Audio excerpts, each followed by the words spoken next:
우리 동훈이 하다가 최근 들어서 많이 아꼈는데. 동훈이 이 새끼 하고 이제 비대위원장 되고 유세하는 거 보면서 이 새끼. 그럼 주기환이 일로 와. 주기환이 일로 와봐. 주기환이 일로 와. 그렇게 했다가 이제 유세하는 거 보고 나서 안 되겠네. 내가 직접 가야지. 해가지고 전국을 발부하고. 예찬이 일로 와. 예찬이 일로 와.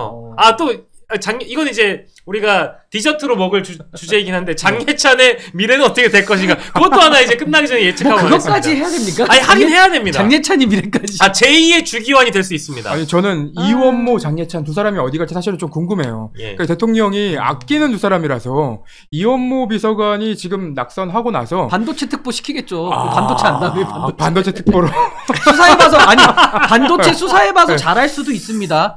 무시하지 마시죠. 잘할 수도 있습니다. 그럼 장예찬 청년특보 하면 되죠. 청년특보 그렇지. 청년특보보다도 K컬처 특보 뭐 이런 거 만들어야 되는 거 아닙니까? 문화특보 청년문화특보 하나 만들어서 하면 되겠다. 네. 다행히도 그게 활동비만 나오고 뭐 급여는 안 나온다 해서 그나마 세금이 절감됩니다. 월급까지 주면 화가 많이 날 뻔했는데 그나마.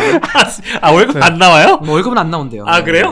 그렇군요. 근데 진짜로 이 대통령의 현 시점으로, 그러니까 우리가 윤한 갈등 참 많이 했었는데 약속 대련이다 아니다 뭐 별 얘기 다 했었습니다만, 지금 이 벌어지는 총선 이후에 윤석열 대통령과 한동훈 비대위원장이라는 그 인물 사이의 갈등이라는 건 실제 하는 갈등의 가능성이 매우 높습니다. 매우 높고요. 이미 이 총선 이전에도 여러 이제 여의도 소식통들을 통해서 정가에서 흘러나왔던 얘기는 이 두 사람의 갈등은 실제하는 것이다. 그래서 이게 뭐 약속 대련이다 아니다를 더 이상 논의하는 것은 이건 뭐 이제 사실은 불필요한 일이고요. 다만 정치적 책임과 법적 책임에 있어서는 아까 이게 김태형 기자가 얘기했던 고발 사주권이라든지 기타 등등의 현안들을 비춰봤을 때 윤 대통령과 한동훈 비대위원장은 검사 시절에 어떤 걸쳐있는 문제점이 많기 때문에 정치적 법적 책임은 한 몸이다.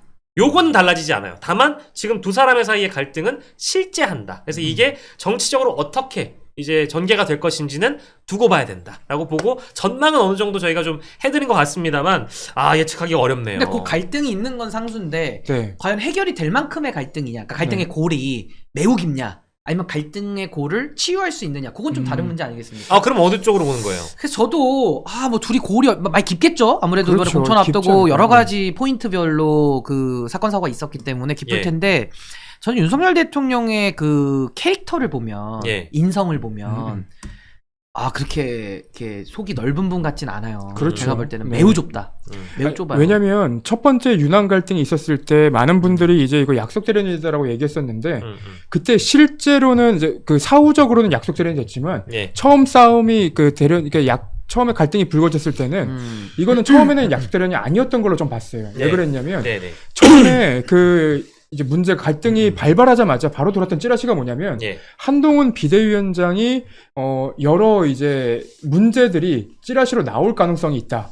뭐 이런 것들이었거든요. 그게 이제 누가 봐도 이거는 이게 출처가 어느 방향에서 나온 건지가 예상이 되는 거였는데, 그렇게 한동훈 비대위원장에 대한 어떤 그 뒷얘기들까지 찌라시로 돌려야 될 상황이었다면 정말로 갈등이 컸다고 저는 생각을 했었거든요. 근데 이 문제들은 사실 그때 공개가 된 것도 아니었고 앞으로 남아있는 문제들이에요.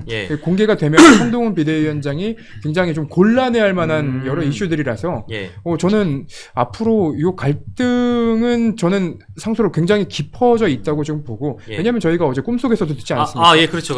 격렬하게 지금 사이가 안 좋다. 이렇게 지금 얘기가 나오는 정도이기 때문에 실은 한동훈 비대위원장과 윤석열 대통령이 이제 더 이상은 좀 갈등 봉합을 할 이유도 없고, 그리고 어떤 방법도 없는 그런 상황이 아닌가. 근데 죽일 거면 확실히, 그러니까 죄송한데 죽일 거란 표현 죄송해요. 정치적으로 죽인다. 정치적으로 한동훈 비대위원장을 죽일 거면 확실히 죽여야 되는 게, 이게 아까 말씀해주신 대로 이 갈등의 골이 굉장히 깊어서 터져버리는 상황에 온다면 상대방을 죽이려면 확실히 죽여야 되는데, 뜨뜨미진하게 죽였다가는 운명 공동체이고 법적으로 정치적으로 책임을 같이 질지 모르는 윤 대통령이 이거 미적지근하게 한동훈 비대위원장을 정리했다가는 이 칼이 나한테 들어올 수 있는 거거든. 그러니까 저는 윤한 이 두 분은 정치적으로는 운명 공동체죠. 그러니까 심판은 같이 받아야 될 이제 대상이긴 한데, 윤한의 관계만을 떼어놓고 본다 그러면 이 둘은 공범 관계죠. 그렇죠. 공범 관계에서는 보통 우리가 죄수의 딜레마라고 해서 먼저 부는 쪽이 사는 거거든요. 그러니까 그런 약간 묘한 딜레마 관계 형성이 됩니다. 그래서 저는 둘 중에도 누가 먼저 뒤통수를 치느냐, 그것도 좀 관전 포인트입니다. 그러니까 참을성이 덜한 사람이 먼저 치겠죠.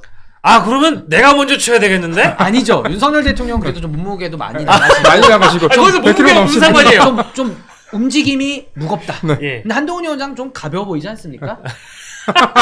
또 지금 도망가야 되는 상황이니까 아, 몸이 가벼워 또 좀 상대적으로. 상대적으로 가벼워. 물리적으로 좀 가벼워. 좀 빨리빨리 움직일 수 있기 때문에 예. 좀 죄수의 딜레마 측면에서는 네. 한동훈 위원장이 먼저 치지 않을까. 아 그렇게 의리가 있어 보이진 또 않던데 느낌적으로. 그